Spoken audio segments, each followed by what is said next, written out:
to Gen Y Footy, episode 21. What a big show. You're excited. I'm so excited, Dan. I've been waiting 21 weeks for this. This is the most exciting moment on Gen Y That desk all has year. been rising. It has been. A little bit.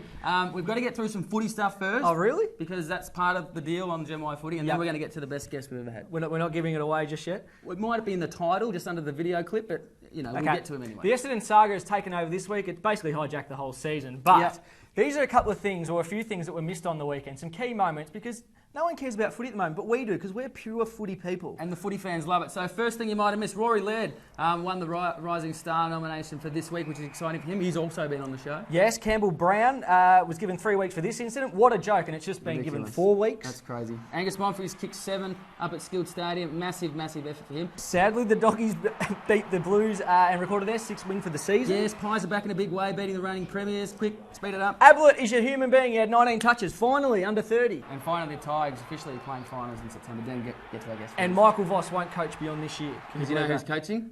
Andy Lee. Thank you very much. Yeah, it's nice to put my hand up for coaching. Obviously, I've been looking for players in Asia for the last few weeks, and I've come back with certainly no ruckman. They're all about 4 foot tall. Mate, we are so excited to have you on, so we appreciate it. That's a pleasure. But I must say, Is it really? Yeah, absolutely. Is that in your script, is it? Yeah, exactly, you guys. That's a pleasure. This is the best show I've ever done. Thank you for figuring that out. I must say, I watched your show, of course, Hamish Down to Gap here a couple of nights ago. You made me very queasy. You ate a beating snake heartbeat, which was unusual. Yes. And then you got your head kicked in by about 100 MMA fighters. Yeah, I'm glad you said MMA because it was actually Minis. mini martial arts fighters. So just Muay Thai kickboxers aged between 4 and about 12. I think half of them were girls. One of the girls particularly didn't even take her handbag off to come in and give us a few punches in the head. But obviously I've got a bit of a rib problem after that, a bit of costal cartilage damage, and look, I'll have a test this week and see if I can bounce back next week. Okay, beautiful. Now, I'm going to announce, I reckon next year this is what you're going to do. You're going to the World Cup, Brazil. This is what the gap year, one more gap year, you're going to do the 4th year, because most are 4 years. Exactly. So it's always, Haim and I always sit down, normally with a beer in our hand. If it's in Cambodia, it's a beer called Cambodia, so you know where you are. If it's in Thailand, it's an imitation beer that looks like VB, but there's probably slightly different spelling. But yeah, we sit down, have a beer and go, what sporting events on next year? Yeah. And in obviously the World Cup's there, so maybe it'd be gap year South America. Now, speaking of footy, because that's what we are here at Gen Y Footy, you are a massive Blues supporter.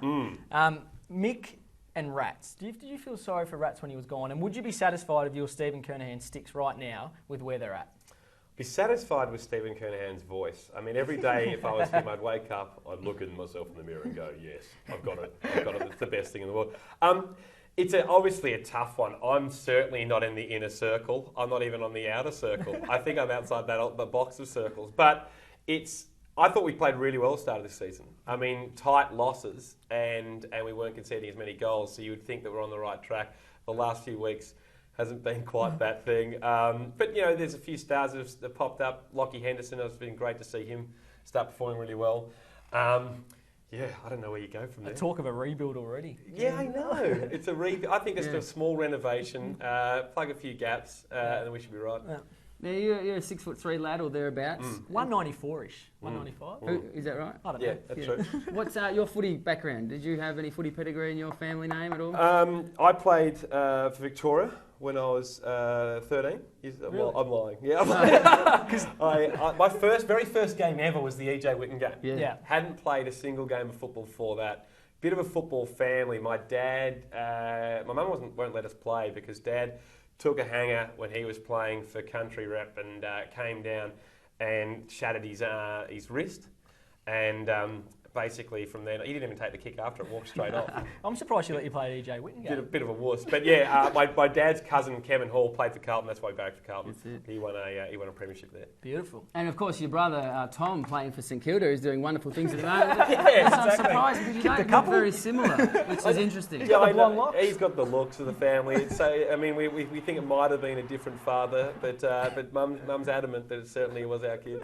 Now, Frankie, we think this man should be the #1 ticket ticket holder of the Carlton Football Club. Absolutely.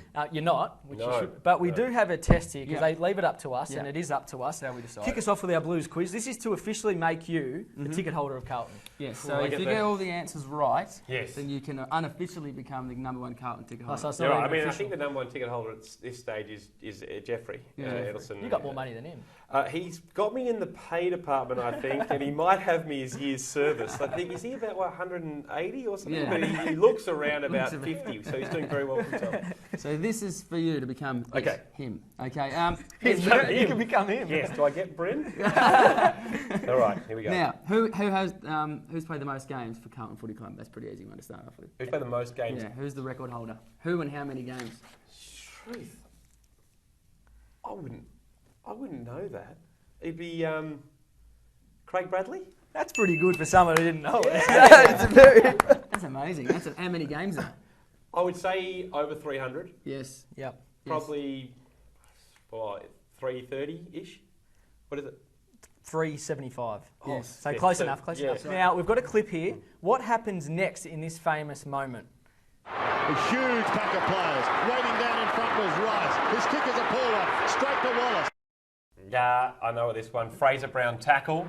And then, unfortunately, the cameras went away from him, but he went and scaled a pint of beer in the out and ate a pie in under 3 seconds. It was an amazing set of play, yeah. And we went on to lose the grand final. Yeah. Beautiful. What a day. My question or yours? Your question. Okay. Which question is it? The hair one. Okay, right. Now, you've got a famous shag with the do A that bit is. shorter now, though. It is, Andy. yeah. Trying to be a bit more trendy like the youth. Gen Y. Yeah. Here's actually, we went to mock up a photo, but we didn't need to. This is you in a Carlton jumper celebrating at one of the games there. Yep, with yep. the hair there. So we thought, if you can identify these other famous shaggy Carlton players, then you'll get points for this whole reason. So, first player, who is this person right That's here? Pierce. Sensational left boot. He also looks like the front man of a boy band in the early 90s. Yeah. That's one.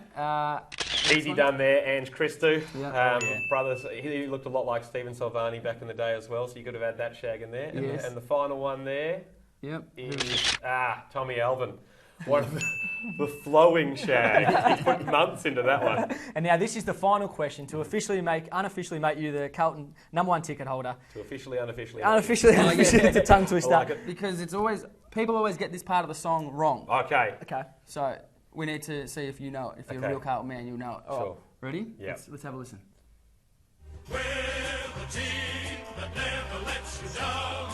We're the only team old Carlton knows. It's a bit longer than you thought. They like to send us. Next bit as well. We'll keep our end up. Yes, We'll keep you our got end it. up. Yeah. Unbelievable. Although maybe this happened during the week where, or a couple of weeks ago we had a win. I said we are the old done navy blues. And my friend looked at me and went, "What did you just say?" I said, "Done navy blues." He goes, "It's dark navy blues." I'm like, is it really? So that was about 30 years lost. They are done, man. They are done. And just quickly, who are these 3 Carlton greats? Ah, yes. From left to right. Left to right, Dean, Cooter, and Frankie. Yes. Unofficially, officially, the And Carlton number 1 in ticket the holder. opposite order of importance, I would say. It certainly ends with Frankie. Beautiful. Seriously, that's the guy that used to look like Dean on the left. I'm not quite sure what happened to him. What happened to you? I lost 20 kilos, went through adolescence, went through puberty. Beautiful. It's a beautiful thing. It's now time for our Gen Y Player of the Week. Yes, it is, Dean. Very exciting, Dean. Of course, this week it is Daniel Wells. Yes, well done, Daniel Wells. He kicked the ball from behind the centre square, drilled it. Doesn't get much better than that. No, it doesn't. And congratulations to him. And he gets, of course, the Gen Y Player of the Week. You guys use something like this on your show. We copy you. That's actually solid gold. How's of plastic? Big Massive- budget. Massive Should have put budget. more on money into the desk. This is man-made. it. My dad made this desk. Thank you very much for coming in, Pleasure, Eddie. fellas. We appreciate it. Carlton beat the Tigers this week. Unsure at this stage. I just hope that they give the full 4 quarters be good. Okay, Now, fantastic. you don't go home empty-handed or empty-footed on our show. Of course, you get the Blunston boots, thanks to our friends at Blunston. Worn So by do every what you Carlton like with player them. this week. Yeah, you can wear them to footy. Sure. Carlton could do with them, actually. You get the Frankie Dean eyewear sunglasses. They are legit. They're not just because of our names. They are a legit company. Thank you very much. Oh my God, everything's in 3D now. It's amazing, isn't It's it? incredible. Massive budget. Oh, this is great. You look like one of the Blues Brothers. You know. Terrible 2D. But as we said, thank you very much for coming in. Pleasure, Phil. Thank you very much. Not so much thank you to you, Frankie. I'll Not a see you problem again at next week. We'll see you next week on Gen Y Footy.